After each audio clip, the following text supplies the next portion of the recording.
Hello and welcome to S24 Rundown. Here are the top stories shaping Nigeria and around the world. Our news brief after the break.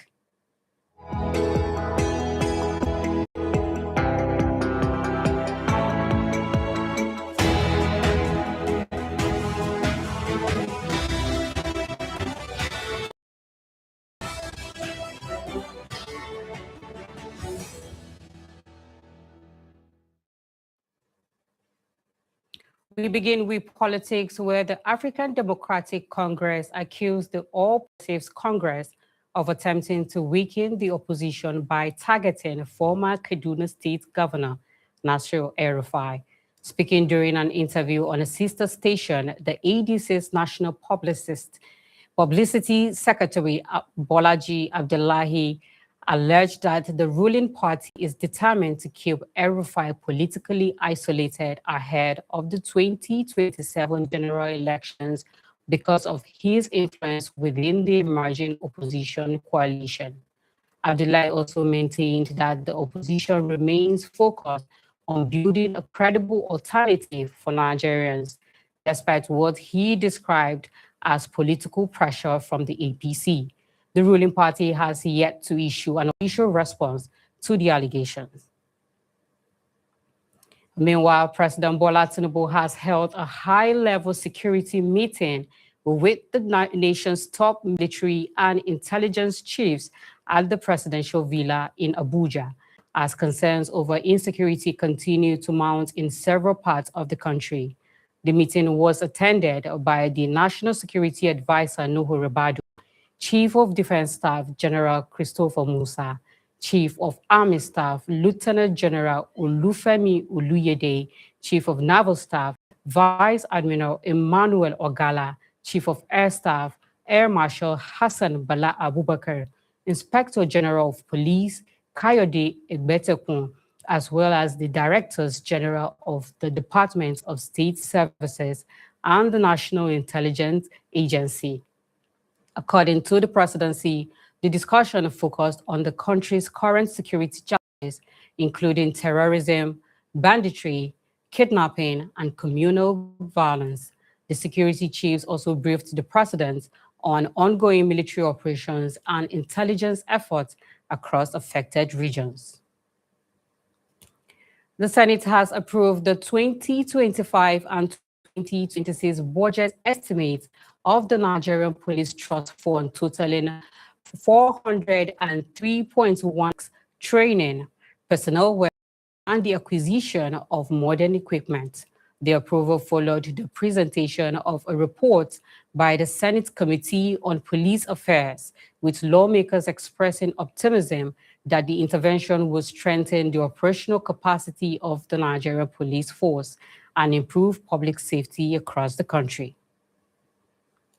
Also, the federal government has intensified efforts to implement 112 as Nigeria's unified national emergency response number. The initiative, coordinated by the Nigerian Communications Commission in collaboration with the Federal Ministry of Communications, Innovation and Digital Economy and state governments, is designed to provide citizens with a single number for emergency assistance. Government officials say the plan will improve coordination among police, fire services, ambulance operators, and other emergency response agencies, while reducing response times during emergencies nationwide. And finally, turning to the international scene, South African President Cyril Ramaphosa says the repatriation of undocumented foreign nationals is voluntary and being carried out in collaboration with affected countries and international refugee agencies. Speaking amid rising xenophobic tensions, Ramaphosa stressed that only government officials are authorized to verify 5,000 undocumented migrants since July the 2nd, while over 50,000 people have exited the country through various border posts. The president also announced tighter border security, stricter labor law enforcement, and sanctions for employers who hire undocumented workers. Meanwhile, Nigeria has continued evacuating its citizens. The latest batch of 287 Nigerians departed Johannesburg on Thursday, bringing the total number repatriated to more than 1,700 since the unrest began. Now, to business news with Shukra Oniye. Hello, Shukra. What do you have in the world of business today? Hello, Hadiza. Nigeria's equity gained momentum globally. Welcome to your business update. World Bank retains Nigeria in the lower middle income group. Power sector losers hit 2.6 billion. NGX investors gain 6.3 trillion. UAE's Ansel's Vodafone stake for $5.95 billion. And here are the details. Our first story takes us to the World Bank, which has retained Nigeria in the lower middle income category. Despite ongoing economic reforms, the global lender says Nigeria's gross national income per capita remains within the lower middle income threshold. While recent policy reforms are expected that will be essential for Nigeria.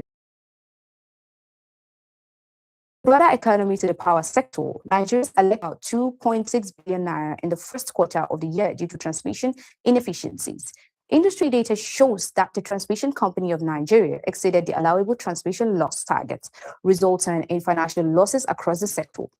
Stakeholders say improving the national grid remains critical to ensuring reliable electricity supply and boosting sector's financial performance.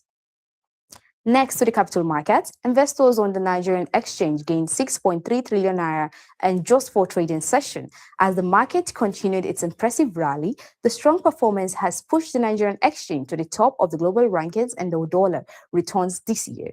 Market analysts attribute the surge to renewed investor confidence, strong banking stocks, and improving economic sentiment. And finally, in the global telecoms industry, UAE's telecommunication giant E&, has agreed to sell its stake in Vodafone for nearly $5.95 billion. The deal will see the shares acquired by the family investment vehicle of French telecoms billionaire Xavier Niel, subject to regulatory approval. The transaction marks a strategic shift for E&, as it refocuses on its core business operation.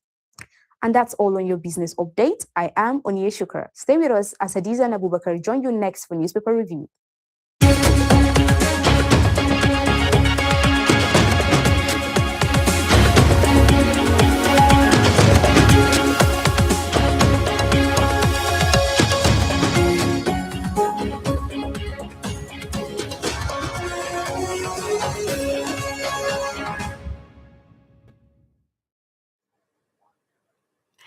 Welcome back. And now is our next segment, which is the newspaper review segment. And today we will be doing this with Abubakar Taraki. Taraki, how are you doing? It is a happy Friday.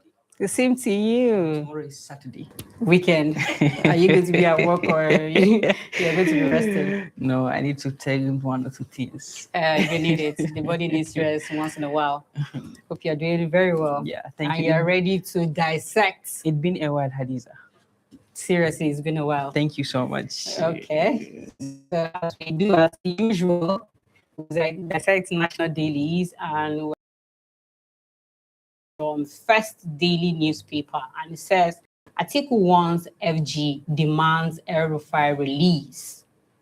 So former Vice President Atiku Abubakar is calling on the federal government to immediately release Malam Nasir El-Rufai, describing the continued detention as a threat to the rule of law and democratic principles. The demand has reignited debate over citizens' rights due process, and also the power of security agencies in the country. So critics are saying the rule of law is the foundation of any democracy, and the allegation of unlawful detention continues to raise public concern. I mean, it's supposed to raise public concern. So is this demand, okay, let's take it from this point. Is this demand from Atiku based on political undertone, or there is something to it? Because Nigerians are saying, why is Atiku fighting for Malam Nasir El-Rufai? Let's have your opinion on this. You know, it's actually almost 150 days since the detention of Malan Nasir Ahmed El-Rufai, and it has become clearly evident that the continuous detention of Nasir El-Rufai is pure politics. There is politics behind that. I mean, you're saying he has a lot of influence. So there is politics behind that, because I believe there are other people that are yet to be detained and they are actually working freely. They are working freely. And we knew how Nasir El-Rufai rigorously campaigned for this president, and it even went to the extent that the president even begged him publicly that Nasiru, I'm going to work with you. And subsequently, on a broad daylight, we saw when Nasir El-Rufai went to the House of Assembly, he was screened, and we don't even know what happened. His name was dropped, and later on, Nasir El-Rufai has just come to the strong opposition party so far, which is the ADC, and subsequently, Atiku is now the flag bearer of the ADC, African Democratic Congress, in the forthcoming 2027 general elections. And we saw recently the wife of Nasir El-Rufai, Asia, repayments, because it has become obvious. Nasir cried out, his family cried out, his friends cried out, and even religious leaders cried out. And the federal government are yet to do anything tangible. We are not saying that, and Nigerians are not saying that the federal government should not interrogate or scrutinize Nasir El-Rufai, but rather they should not deny him his basic freedom of movement. He was detained. And from all indication, there has been an allegation from what we have seen online, from the reactions of Nigerians, that the detention of Nasir El-Rufai is political. Because if you are accusing Nasir of being corrupt or tapping into the phone call of National Security Advisor, well, allow him to go and see his own personal doctor. And why are you doing that? And it is obvious that the current government of APC cannot withstand the backlash, the criticism of the opposition.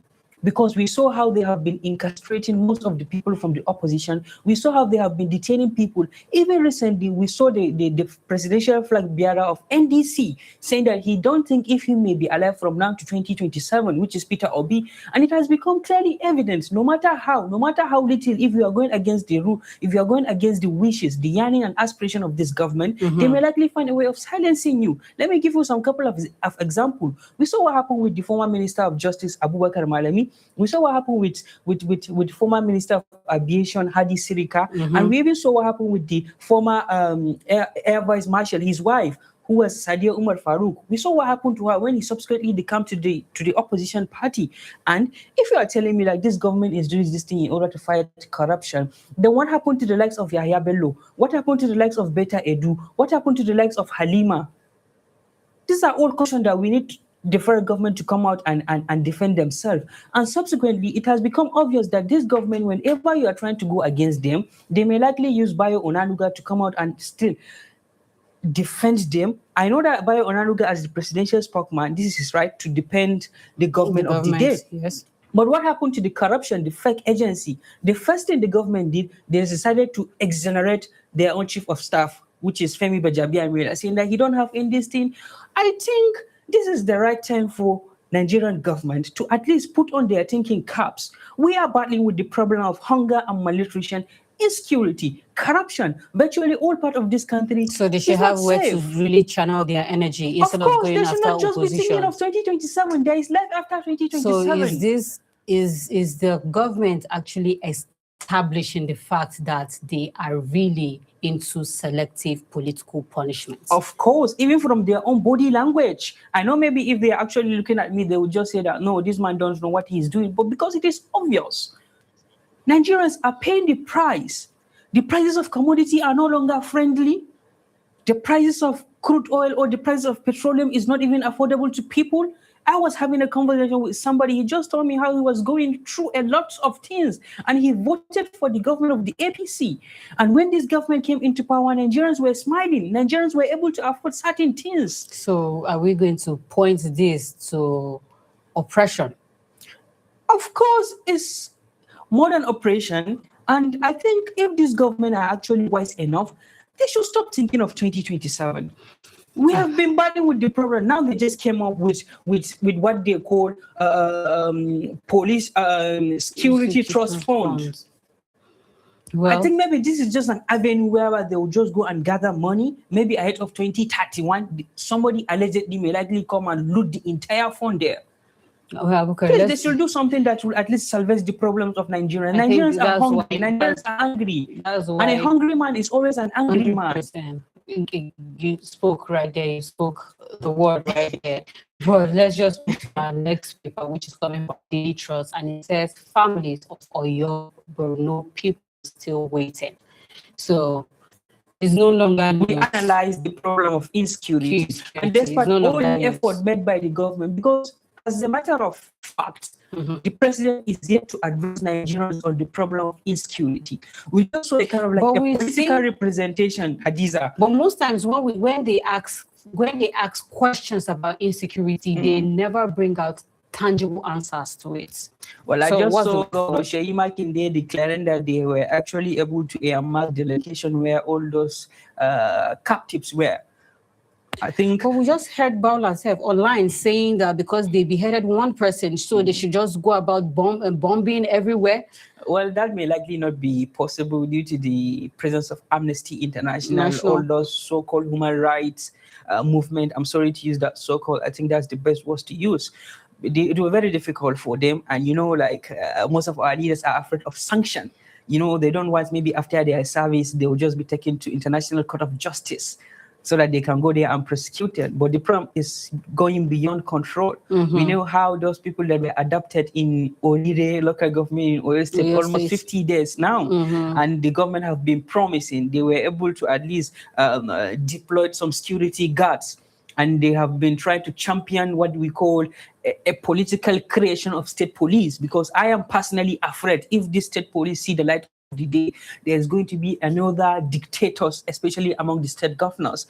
I recently saw what Senator Natasha said whenever she's going out for campaign rallies. She used to go battle with the people. You will see a kind of like an interchange of talks amidst police officers. She even spoke to the former commissioner of police, and one of them even responded to her that, why don't you organize your own talks so that you can balance power? These are the federal police that are getting order from Abuja. So how do you expect when a state police is going to be under the directive of a state governor? There will be a moment when we are going to have state commissioner of police who doesn't even have any knowledge regarding to the state police. And I saw some people saying that the state police are going to be under the supervision of the State House of Assembly. The State House of Assembly, who are being categorized as robots to the state governors. We knew how many laws, we even knew how many bills were brought up to the National Assembly without proper scrutiny. People who just went ahead and assent into that. And subsequently, we know how the state police public hearing. And governments are backing it up. The government of APC is trying to rep our own democracy. Because democracy, I believe, is the government of the people, by the people, and for the people, according to Abraham Lincoln.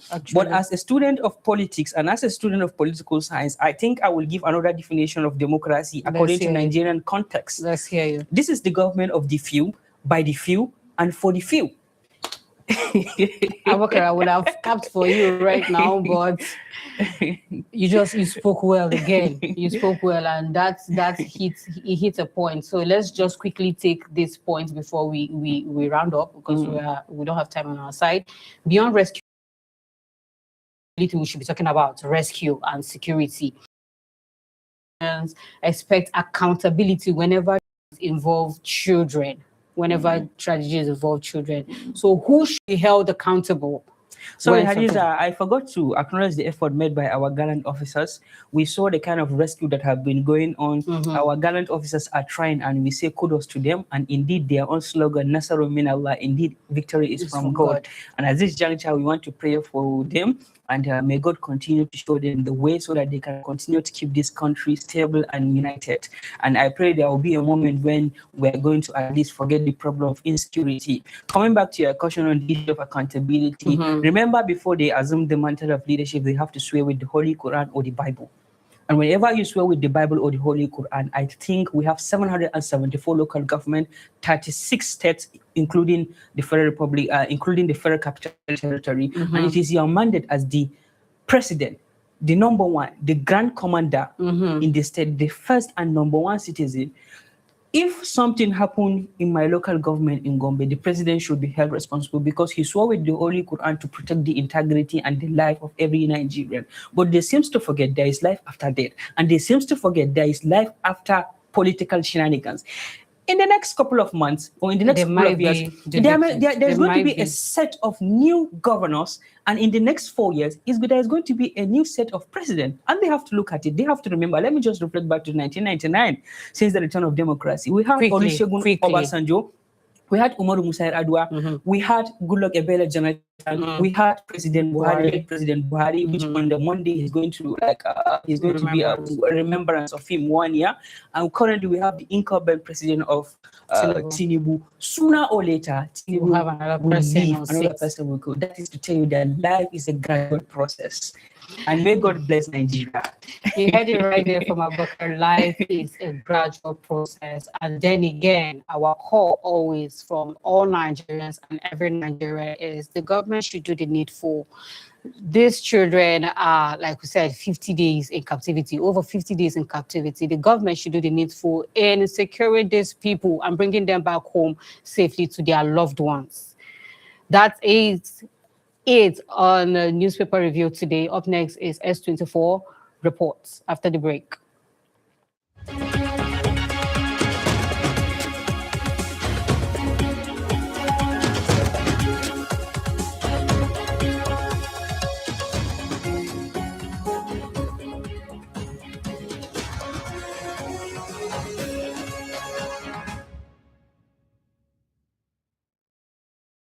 Before I give you a direct answer of what an active and an inactive company is, it's good to have a background. The Corporate Affairs Commission is Nigeria's corporate registry, established by law to, among other functions, register companies and businesses. And in addition to this registration, the law requires that the Corporate Affairs Commission maintains record of these companies. Under the Companies and Allied Matters Act, this record is read as a public record. And a public record means that the general public have the legal right to obtain information about entities and to access this register. And then on the part of the registered entities, beyond registration, the law also requires that these companies remain as a going concern. And from our perspective, from CAC, that is from the legal perspective of it, this means that these companies are required to not just register their companies, but to continually file returns. And one of the most critical of this return is the annual return. And the annual return gives you like an up-to-date, like a current information of the company status, because it provides status, update on the financials, update on the officers of the company, and most importantly, the beneficial owners of the company. So on this background, you can see that the annual return is a very critical filing under the Act. And the classification for active and inactive is based on this background, is based on this legal requirement. So now directly to your question on what an active company is and an inactive company. An active company is a company that is up to date with its statutory filing, especially the annual return. And then the inactive is a company that is not current and up to date with its annual return filing.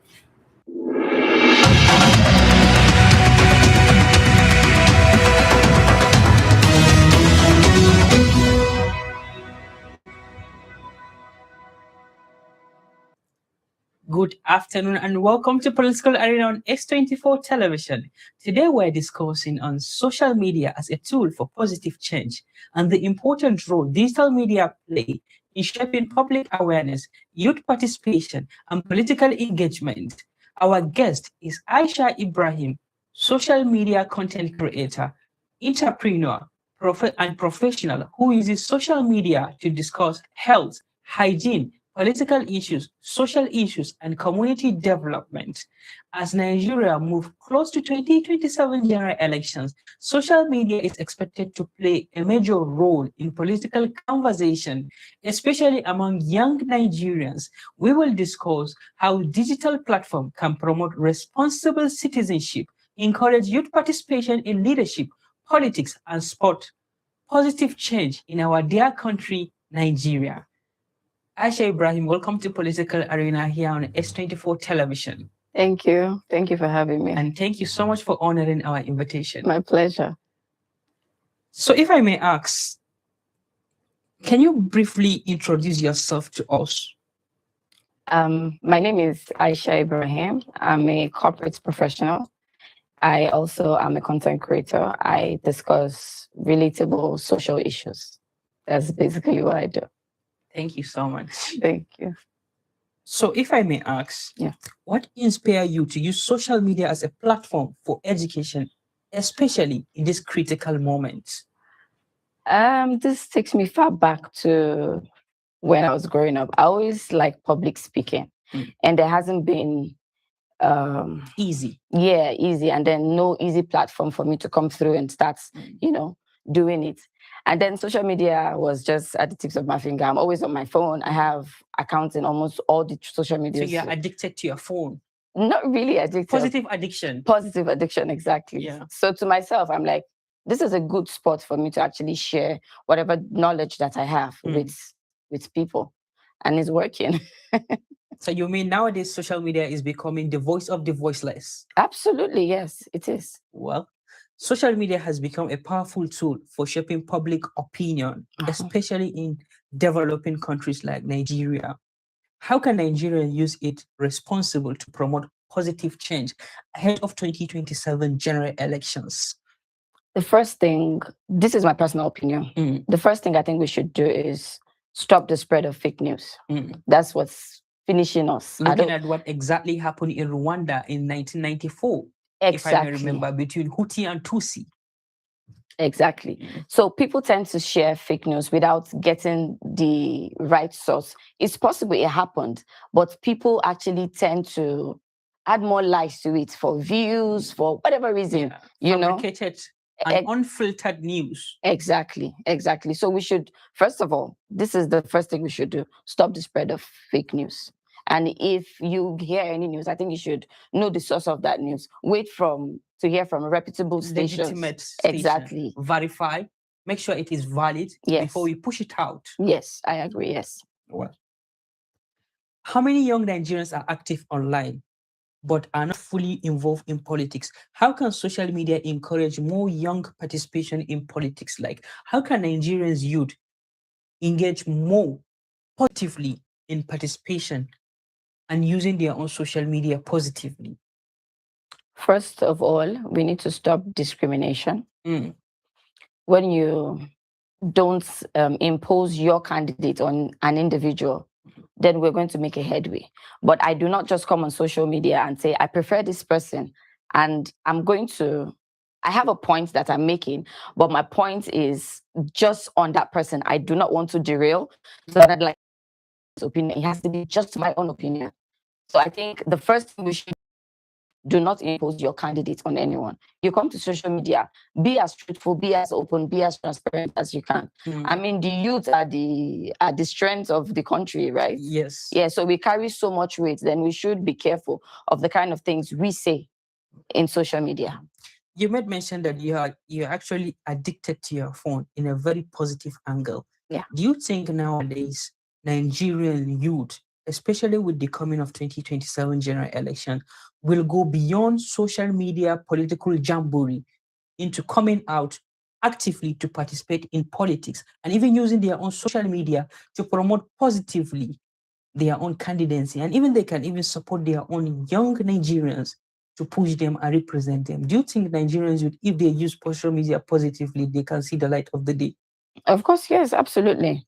And it's already happening. You can see how youth are actually, protests is starting online. We saw what happened during NSAS. It started from Twitter. Exactly. And then it came live. So this is how things are going to start growing. They start brewing to the stage. So whatever it is that you're as a social media content creator, whatever it is you are saying out there should be positive, because this is what this is what is going to drive people into the physical. As someone that has been positively using social media, what do you think, like, what lessons Nigerians should learn from the users of social media? Aside political, you can use social media to grow, advance yourself. Business, yes, you can use it to grow. Learning, because there are some online courses. You can even earn your own bachelor's degree through online. Yeah, in comfort of your home. You can just start learning just from your phone. You don't even need to own a laptop the right way. It's the best thing that can happen to any man. Of course, you just reflected back something that happened currently, like just a month ago. Yeah, we saw what happened. Some couples, they're having a kind of like disagreement. She just posted it online, and within a blink of an eye, people came to their rescue. Yeah, we saw the scenario that happened between Salim Goji and his wife Hafsat. Exactly. So this is to tell you, like, social media is a very, very powerful tool if Nigerians can use it positively. Yes, correctly. Yes. So how do you think Nigeria's government will at least bring some beautiful policies that will at least make younger Nigerians to go beyond dependence on getting job after graduating, that they can still use their own social media to at least promote positive change, especially with the political tension that is currently going on? We're speaking positively here. There's this content, particular content that goes around that I do not like, and I know a lot of people like me don't like it, where you see people coming to ask people questions about what would you do if your boyfriend doesn't give you money? What kind of boyfriend do you like? Well, you know, in as much as we try to control these children from access to social media, you can't do it 100%. So the government should have a regulatory body where every content, before it's being posted, needs to be screened before it gets released. This is what I think the government should do. We also recently saw United Kingdom have actually banned children below the age of 16 from the use of social media. Exactly. So this is something Nigerians should, and if we can, because I know it's very possible if we actually want to. The children are growing terrible things, I tell you. So what are the political implications if youth are using social media in a negative way? First, they will start a fight. You see what happened in Kano? I think it was the last election. It was just someone that posted, there was this, a man climbing a pole, bringing down something, and then before you knew, people came together, started fighting, and this from social media. If I didn't take my phone to start recording these things, how would people know about this? How will it erupt to a fight? Do you understand? There are things that can be contained in your environment. You can quickly just maybe get the right authorities to stop whatever it is that is happening. But people are quick to just carry their phone and start recording things that are unnecessary. And before you know, already somebody's already building, staying with anger somewhere. You've spiked it. So do you think that, like, influencers like you, especially in social media, have role to play in keeping Nigeria safe? And we recently saw Defense Minister Musa saying that he are now going to mobilize some influencers. They will take them to the battlefield. Do you think that some influencers have a role have a role to play in bringing Nigeria to continue to be united and in actually curbing the problem of insecurity? How can social media influencers play that vital role? Well, if you notice, a lot of influencers already have a large following. And this is not anything that has to do with politics, but maybe because of the lifestyle they live, the kind of advices they give out. So imagine you have this large audience and then you come to speak positively about what is happening in Nigeria. Do you think your following is going to increase or reduce? Well, it's going to increase. Well, I'll tell you to reduce. Why? Why I'll say it will reduce is because when people begin to speak politically, if they know your niche does not have to do with politics. For instance, this abducted kids from Oyo State. And even Askira Uba in Meduguri. Yes. So there's this thing that I watched during that period. A lot of people post just their pictures. You would see traffic in their page, comments and all of that. But when that person posts about those children, the comments reduces drastically. And people do not like to, I don't know, maybe it's if we of commenting about such things, or we're not expecting that particular influencer to say something about it. But the honest truth is, these people are already leaders in our society. I mean, the influencers, right? So whatever it is that they share is sensitive, and people would watch it, even if they don't, what do you call it? Give me that word. Even if they don't comment. Okay, repost. Even engage. If they engage, thank you. Even if they don't engage, people actually see it. But a lot of influencers get discouraged because they get low engagement when they discuss political issues. Well, that simply means they may likely seems to be less patriotic. I wouldn't say less patriotic. Due to time, finally, what kind of political change do you hope social media can create in Nigeria before and beyond 2027 general elections? Social media, I want it to be where the youth, especially, we have a strong voice, where these political leaders can't ignore. Well, you have 60 seconds to speak to fellow Nigerians ahead of 2027. Look at the camera and speak to them in making sure that Nigeria continue to be one. It is hard. It is getting hard, and it will keep getting hard if we don't do the right thing. In as much as we have a particular person on seat that we like, do not impose your candidate on anybody. The key is touching everyone.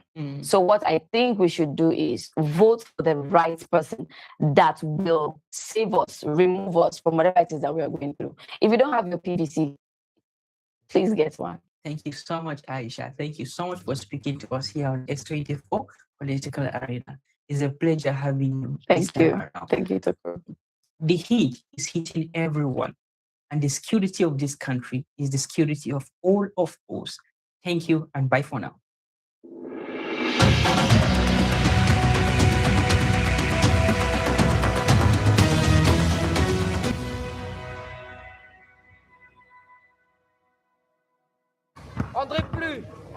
In Kokodi, a busy district of Abidjan, basketball is more than a game. It is a language of discipline, identity, and hope for young women learning to navigate life beyond the court. At the center of this movement is Patricia Lorongnon, a former international basketball player who now dedicates her life to shaping the next generation of girls through sports. For her, basketball is not just training, it is education, dialogue, and social awareness. On arrive à débattre sur des faits de société, par exemple l'hygiène, la sexualité. In the camps, we are able to discuss social issues such as hygiene, sexuality in school and sport environments, abortion, and others. There are also coaching trainings and referee trainings, meaning different professions within sports. These camps allow young girls to see sports differently, especially basketball. En particulier, puisque nous, c'est le basket autrement. On this court, training goes beyond physical performance. It becomes a space where young women learn to think, speak, and imagine futures that once felt out of reach. Every shot taken here carries more than points. It carries possibility. À travers ces jeunes filles, je vois Through these young girls, I see the influence of Ivorian basketball, African basketball, and women basketball worldwide, because it is about the cause of women. It is wonderful to see them, to guide them, to train them, and to give them advice both in sports and in social life. C'est plaisant d'être à côté de ces jeunes filles. Patricia's journey as a former player now lives on through those she trains. Her legacy is not in trophies alone, but in the confidence she builds in others. She sees herself reflected in every dribble, every sprint, every young athlete refusing to give up. On a beaucoup de jeunes filles qui viennent maintenant. Today, we have many girls coming, but before it was difficult. It was difficult because there were cultural barriers and social barriers. When we talk about young girls, we understand what that means. Some have to take care of the household before coming to train.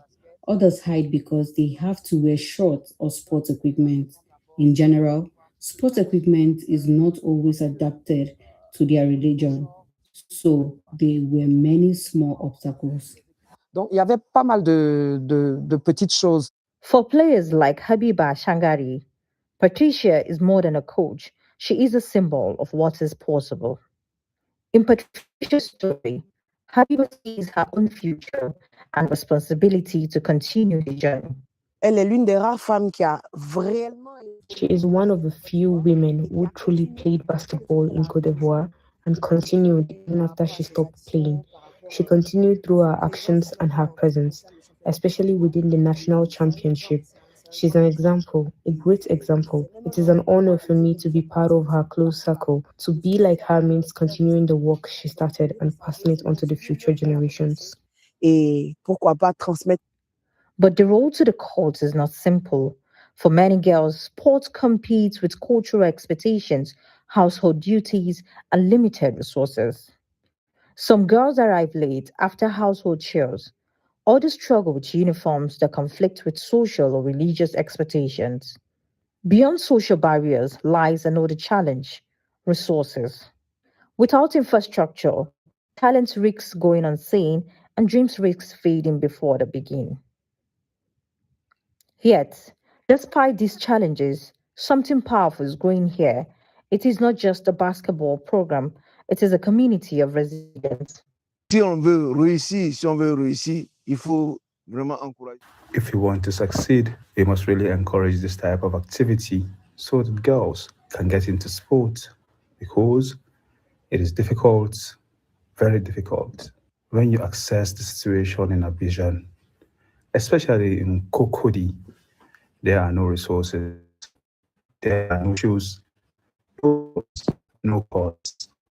If we guys and support this type of activity, I believe more girls will become interested in basketball.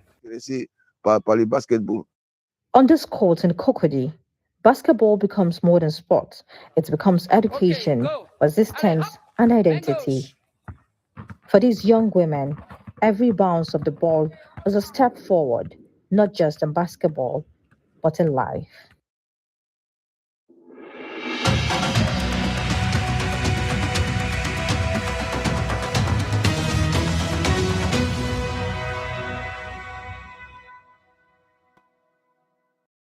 Hello and welcome to Security Update on S24 Television. I am Gloria Atta, and here are the latest developments across Nigeria's security landscape.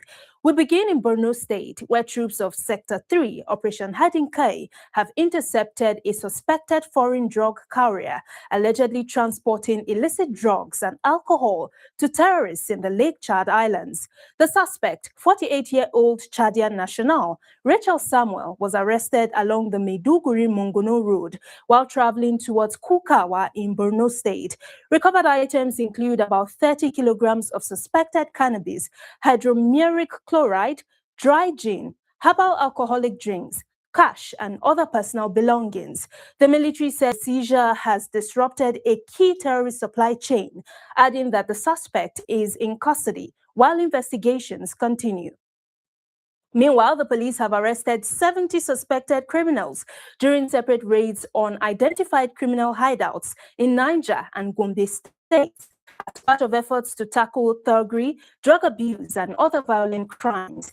In Niger State, police operatives arrested 27 suspects, including a wanted notorious thug, Abdul Karim Mohammed, popularly known as Na Karimu, during coordinated raids on black spots across Mina. The operation also led to the recovery of cutlasses, knives, cannabis, illicit substances, and other dangerous weapons. In Gombe State, a joint police operation targeting criminal hideouts across the metropolis resulted in the arrest of 44 suspects. Some were found in possession of offensive weapons, Indian hemp, and other intoxicants. And finally, the Economic and Financial Crimes Commission, EFCC, has arraigned a former bank employee Chinonso Akujobi before a Lagos State High Court over the alleged theft of 294.5 million naira. The EFCC accused the defendant of diverting funds from the bank's general ledger into personal accounts between January and December 2025. Akujobi pledged not guilty to the 5-count charge. The court adjourned the case to October 8 for hearing of the bail application and commencement of trial, and ordered the defendant remanded at the Ikoyi Correctional Center. And that's our security update for today. Remember, stay informed, stay vigilant, and continue to support lawful efforts aimed at keeping our communities safe.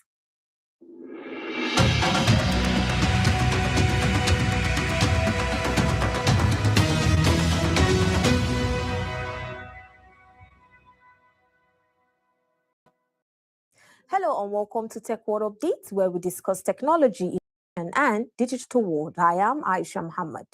Here's what's shaping ICT from Nigeria to the global stage. Today's technology headlines reflect a common theme: digital independence. From responsible artificial intelligence governance and cross-border digital finance to Africa's call for technological sovereignty, governments and technology companies are increasingly focused on giving people greater control over how they build, secure, and connect within the digital world. We begin in Nigeria, where the country's approach to artificial intelligence has earned international recognition.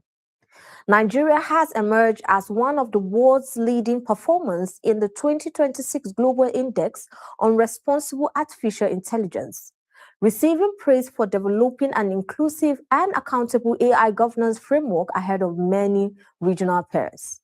The report highlights Nigerians' effort to promote ethical AI development through policies that encourage innovation while strengthening transparency, public trust, and responsible regulation. Analysts say the recognition reinforces Nigerians' growing ambition to become one of Africa's leading AI economies.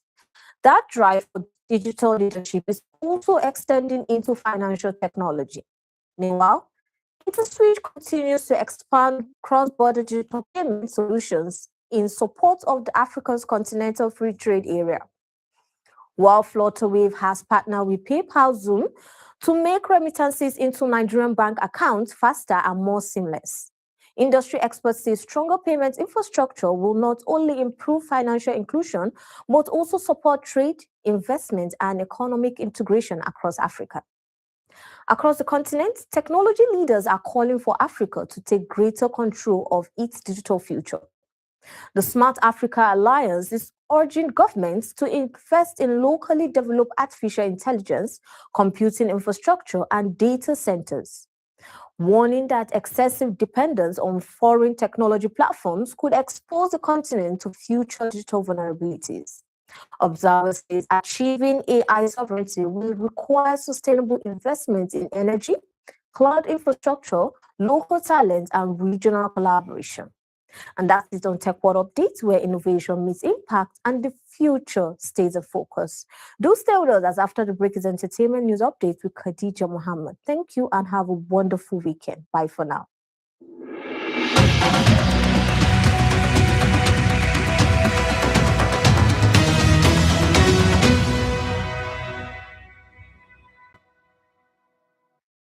If your data is on, then your gossip passport is still valid. Welcome to the hottest corner of entertainment, where celebrities don't let us rest and social media detectives are always working overtime. So grab your popcorn, because these stories are serving premium just today. Starting with Davido, he got the countdown to his highly anticipated album, Oriya Day, with the release of his new single, I Know Who I Be. The Afrobeat superstar says the song reflects confidence, growth, and staying true to himself. And fans have flooded social media with reaction, saying the release has only increased excitement ahead of the album, which is expected later this month. And from 001 to Starboy, because when Whiskey drops even a tiny hint, this internet starts acting like FBI agents. Whiskey continues to keep fans on their toes following his recent collaboration with British singer Georgia Smith on Alive. The Grammy winner has been teasing that more music is on its way and sparking speculation that another project could be around the corner. While fans have praised the chemistry between the two artists, with many calling the song one of the standout Afrobeat collaboration this month. And now, let's leave Lagos for Hollywood, where one rumor has just been sent packing. The Hollywood actress Sydney Sweeney has dismissed rumors of tension among the cast of HBO's hit series Euphoria. Speaking in a recent interview, she described the speculation as crazy and insisted there was no behind-the-scene drama responsible for the show's production delay. Her comments have sparked fresh conversation among fans eagerly waiting for the series' next season. And that's your entertainment update for today. Remember, in the entertainment world, today's headline can become tomorrow's meme. I am Khadija Mohammed. Thanks for watching, and I will catch you next time with more trending updates. Coming up next is Sport News with Steven after the break.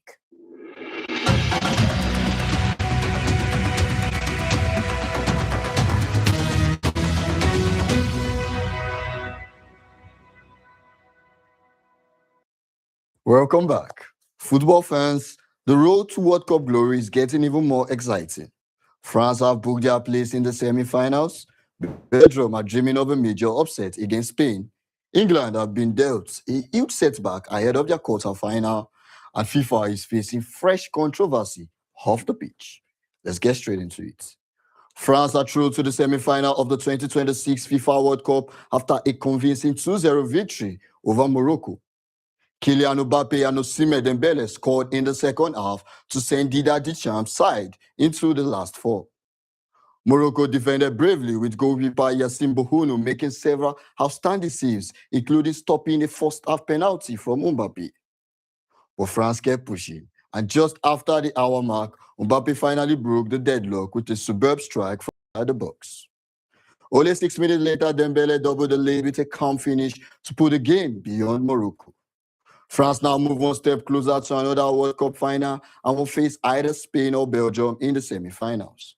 Speaking of Belgium,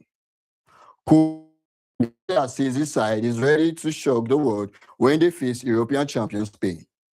Gracia admits many people these players believe they can pull one of the biggest upset of the tournament. Belgium come into the match full of confidence after crushing co-host the United States 4-1 in the round of 16. Veteran striker Romelu Lukaku says the team didn't come this far just to go home and believes Belgium has what it takes to beat Spain if they produce the perfect performance. Now to England. The Three Lions have suffered a major blow ahead of their quarter-final clash with Norway. Defender Jael Kusan has been handed a 2-match suspension after his red card against Mexico. Now short of options at right back, with Reece James still battling a hamstring injury. Coach Thomas Tuchel has also questioned FIFA's disciplinary decision, especially after USA striker Folarin Balogun was allowed to play despite receiving a red card in the previous round. And finally, FIFA President Gianni Infantino is undergoing pressure following the controversial Balogun decision. 72 members of the European Parliament have been called for a formal investigation after reports that United States President Donald Trump personally contacted Infantino to help overturn Balogun's suspension. The lawmaker says the incident raises serious concerns about fairness, transparency, and political interference in football, and they are demanding answers from FIFA. And that's your World Cup updates. Will France go all the way? Can Belgium shock Spain? And should FIFA face an investigation? Let us know what you think in the comments.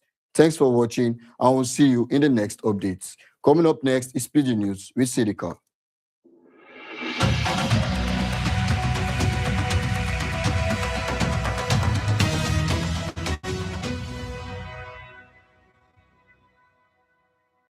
Naija people, this one na our tori wey no need grammar. Sharp sharp make I yarn una wetin dey ground. The African Democratic Congress (ADC) they accuse All Progressive Congress (APC) say they try make the opposition weak by force because of how they follow former Kaduna State Governor Nasir El-Rufai bomba to bomba. For inside one interview, the National Publicity Secretary for ADC, Bolaji Abdullahi, yarn say the ruling party, wey be APC, don't talk say they must isolate El-Rufai for political matter before the 2027 general election. He said the reason is because El-Rufai hold weight where inside the new joint opposition group where they fall. Abdullahi still talk say the opposition they focus to build proper alternative for Nigerians, even with all the political pressure where APC they give them. Up to now, APC never give any official response to this accusation. We come up from politics, enter security small. President Bola Ahmed Tinubu meets with the security organ and community fight. The security chief still briefed the president on top the military operation and intelligence waka where they do for areas where trouble dey. The Senate don't pass the 2025 and 2026 budget estimate for the Nigeria Police Trust Fund (NPTF), where total money pass 403.1 billion naira. The lawmakers say the money go fix police infrastructure, operational logistics, training, and how police workers go they live their life. It go follow for wetin they go use buy modern equipment. This approval happened after the Senate Committee on Police Affairs present their report. And the federal government don't double their movement to make sure say now 112 be the Nigeria single national emergency number. The Nigerian Communications Commission (NCC) now they coordinate this worker and they work with the Federal Ministry of Communications, Innovation and Digital Economy plus state governments. The target now to give citizens one single number where they go to call whenever they need help or whenever kasala burst for anywhere. And for international matters, South African President Cyril Ramaphosa don't talk say to send undocumented foreign nationals back to their countries now something where they happen by choice. And then they work together with these countries where matter they affect, plus international refugee agencies. As in they talk on top the xenophobic tension where they rise, Ramaphosa cleared the air saying that only government officials get power to check people residency paper. He can they beg make everybody respect the right of both South Africans and foreign nationals. He talks say repatriation centers like the one inside Musina near Zimbabwe border don't process waiting past 45,000 undocumented migrants since July 2nd, while more than 50,000 people don't come out from the country through different border posts. The president still announced say they go tight border security more, enforce labor laws strictly, and then go penalize employers where they hire workers where no get paper. Meanwhile, Nigeria government continue to carry their citizens come out from the country because of this katakata where they happen. The latest batch where they carry come out now 287 where follow through Johannesburg on Thursday, and this one don't bring the total number of people where they bring back home to more than 1,700 since where this wahala starts. My people, now this one una go use whole body for today. All of una will hear us from Monday reach today. Now God go bless una. My name na Sidika Yusuf.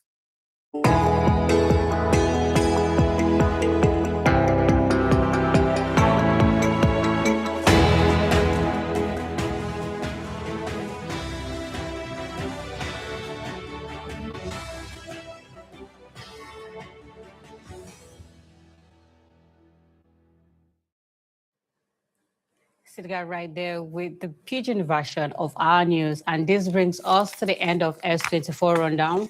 Do join us same time on Monday. And remember to follow us on all our social media platforms at S24 Television for more updates and breaking stories. My name is Hadiza Galadima. Bye for now.